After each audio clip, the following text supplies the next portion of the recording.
Have you ever noticed how most people only do what they have to? Nothing more, nothing less? We live in a world where the standard is the minimum. Do your job, finish your task, pay what you owe, and move on. But then Jesus comes and says something unusual in Matthew 5:41. If anyone forces you to go 1 mile, go with them 2. It almost sounds unfair. Why would Jesus tell us to give more when we're already being pushed around? Why would he tell us to go further than what's required? The answer is deeper than we think. It's not just about walking more miles. It's about to really understand Jesus' words. We need to step into the world where he spoke them. In the time of Jesus, Israel was under the rule of the Roman Empire. Roman soldiers had power over the Jewish people. One of their laws was harsh and humiliating. If a Roman soldier was carrying heavy equipment or weapons, he could stop a civilian at any moment and force them to carry it for 1 mile. Just imagine that. You're going about your day, maybe heading home, working in your field, or walking with your family, when suddenly a soldier points at you and commands, "Carry this." You had no choice. Refuse, and you could face punishment. Agree, and you're burdened with a heavy load you didn't ask for. For the Jewish people, this law wasn't just an inconvenience. It was a constant reminder of their lack of freedom. It symbolized oppression, humiliation, and powerlessness. People hated it. So when Jesus said, "If anyone forces you to go 1 mile, go with them 2, it must have shocked his listeners. This wasn't just advice to be nice. It was radical. He was asking his followers to respond to injustice in a way no one expected. Instead of stopping at the limit, instead of doing the bare minimum, he asked them to willingly give more, to carry not just 1 mile but 2, to turn an act of forced labor into an act of willing love. At first, this sounds unreasonable. Why would anyone want to do more than they're forced to? But Jesus was teaching his disciples something life-changing. When you go beyond what's demanded, you take back control. The second mile isn't about the soldier anymore. It's about you. The first mile is obligation. The second mile is choice, and in that choice, there is freedom. Jesus was showing his people a new way to live. Not chained by resentment, not defined by rules, but guided by love that goes further than expected, transforming the way we live, love, and serve. The extra mile is not really about distance. It is about the heart. Jesus was never only speaking about walking on dusty roads with a soldier's bag on your shoulder. He was speaking about a way of life, a mindset that looks beyond duty and obligation. In the first mile, you are under command. In the second mile, you are free. That is the spiritual principle. Love that chooses to give more than required. Think about it this way. The first mile belongs to the world, but the second mile belongs to God. The world can demand your effort, your time, even your sweat, but it cannot demand your love. Love is always a choice, and love is what Jesus was pointing to. By going further than expected, you take what was once a burden and transform it into an offering. The soldier thinks he has control, but in truth, the second mile shows that you are not a slave to anger, bitterness, or pride. You are walking in freedom because you are walking in love. This is why Jesus' teaching is so powerful. Anyone can do what is forced upon them. Anyone can complete the first mile. But the kingdom of God begins where human effort ends. The second mile is the place where grace enters. It is where you reveal that your life is not guided by resentment or revenge, but by mercy and compassion. The first mile is an act of duty. The second mile is an act of worship. When you step into that second mile, you stop asking, "What do I have to do?" and start asking, "What can I do to reflect Christ?" That small shift changes everything. Suddenly, your life is no longer measured by bare minimums, but by overflowing love. And that is exactly how Jesus lived. He never stopped at enough. He healed when others avoided. He forgave when others condemned. He served when others demanded to be served. The cross itself was the ultimate second mile. He gave his life not because he was forced, but because he chose to. So the spiritual principle is simple yet revolutionary. The second mile is where Jesus is found. It is the space where ordinary duty is transformed into extraordinary love. The teaching of Jesus about going the extra mile is not locked in ancient history. It is alive in our everyday moments, in the small choices we face each day. The extra mile might not look like carrying a soldier's bag anymore, but it shows up in places we sometimes overlook. Imagine this. You've finished your workday. You've done what's required, ticked off your tasks, and you're ready to rest. Then you notice your coworker still struggling to meet a deadline. You could clock out and leave. No one would blame you. That's the first mile. But the second mile? That's when you choose to stay back, lend a hand, and lighten their load. No one asked you, but love moved you, or think about family. Maybe you've done the chores, cooked the meal, or taken care of your responsibilities at home. The easy path is to say, I've done my part. But the extra mile is when you choose to sit and listen, to encourage, to comfort. It's when you give more than what is written on the invisible contract of daily life. That's where relationships are strengthened, not by duty, but by love freely given. Even with strangers, the extra mile has power. Holding the door a little longer, giving up your seat on the bus, or offering a kind word when everyone else stays silent. These may feel small, but they carry a fragrance of Christ that people don't forget. The world is used to people doing just enough. But when you do more, people notice. It makes them ask, why would someone care this much? And in that moment, you reflect the heart of Jesus. The extra mile also reshapes the way we deal with conflict. Anyone can respond with sharp words when they are insulted. Anyone can match anger with anger.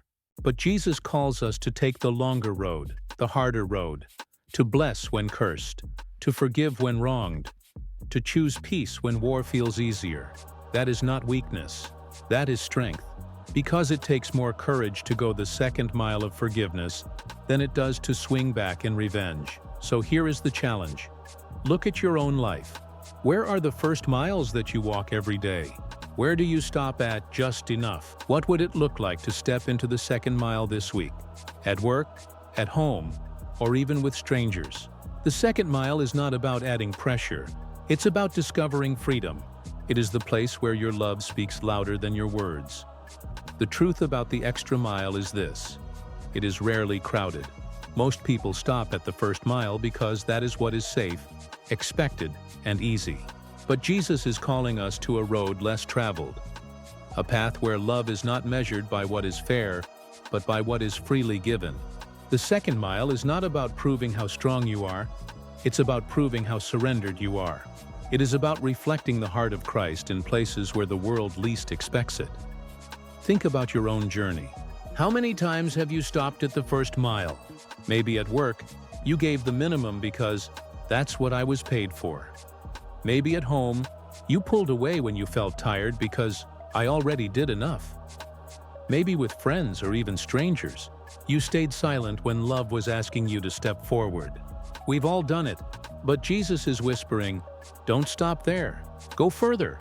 Walk with me in the second mile. The second mile is where ordinary life becomes extraordinary.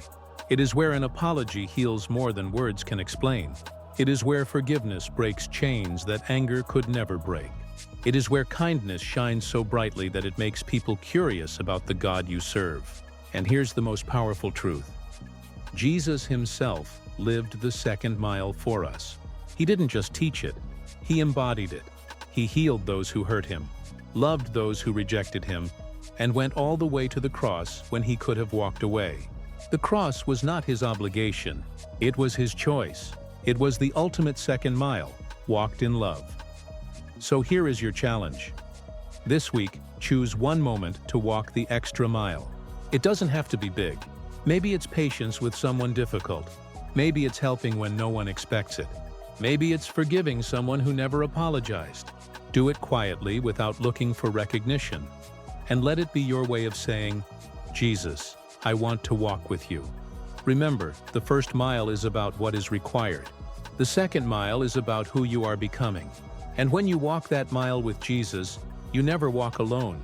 The extra mile is not a one-time act. It is a lifestyle, a rhythm of the heart that shapes how we see the world. Imagine waking up each day and asking, where is my second mile today?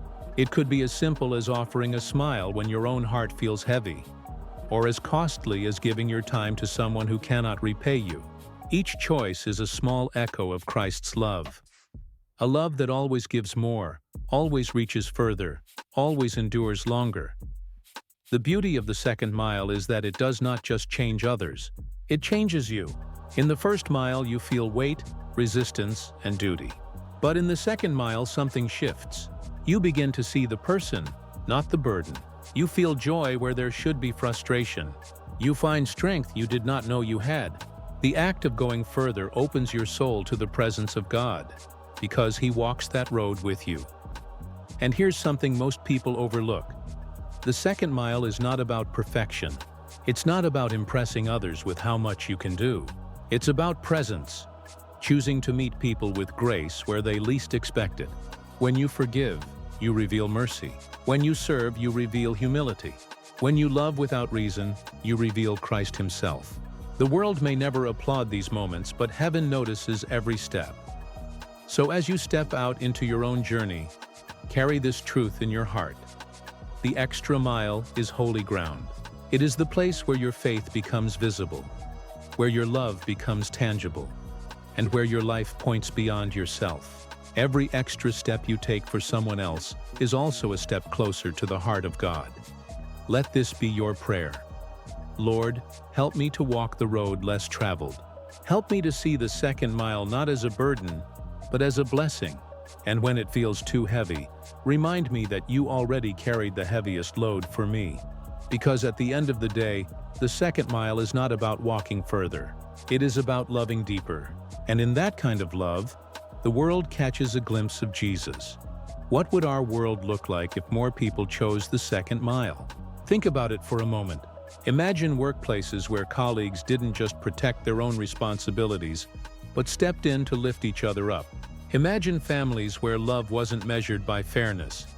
I did my part, now you do yours, but by a willingness to serve without keeping score. Imagine communities where people didn't simply live side by side, but went the extra mile to care, to share, to listen, to heal. The truth is, the second mile has the power to rewrite the culture around us. In the first mile, the focus is survival. But in the second mile, the focus becomes transformation. That extra step of patience can calm a storm. That extra act of kindness can restore hope. That extra choice of forgiveness can stop a cycle of bitterness.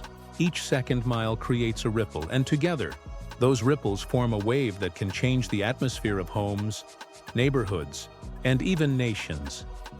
This is why Jesus' words in Matthew 5:41 are more than instructions. They are a vision for a different kind of kingdom. A kingdom where power is not in taking, but in giving. Where greatness is not in being served, but in serving.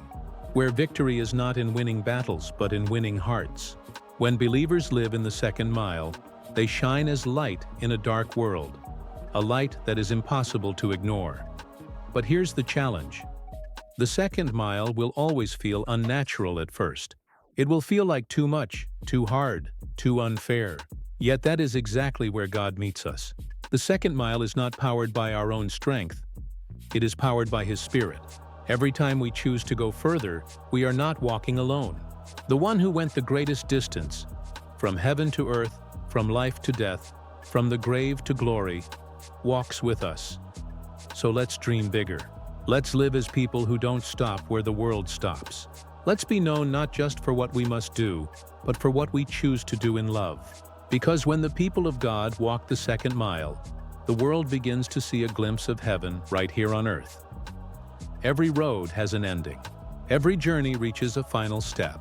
And when we think about the extra mile, it's easy to see it as a burden, something that drains us. But here is the mystery of the kingdom. The second mile never truly drains you. It fills you, because in every extra step of kindness, you are stepping closer to Jesus Himself. He is the companion who never lets you walk alone. Matthew 5:41 is not just about obedience. It's about transformation. It's about letting love take the lead when pride wants to hold back. It's about allowing grace to overflow where resentment would normally rule. And it's about remembering that Jesus already walked the longest road, from the manger to the cross. so that we would never have to walk in the shadow of sin again. His footsteps light the path, and His Spirit gives us the strength to continue. So here is the final call. Don't live a 1-mile life. Don't settle for doing just enough to get by. Step into the 2nd mile and discover the joy that comes from giving more than is required, loving more than is deserved, and serving more than is expected. This is not weakness. This is the greatest strength, the strength of a life surrendered to Christ. Take a moment right now to ask yourself, where is God asking me to walk further? Maybe it's in forgiving someone you've held a grudge against. Maybe it's in serving quietly without recognition. Maybe it's in offering patience when your heart feels worn out.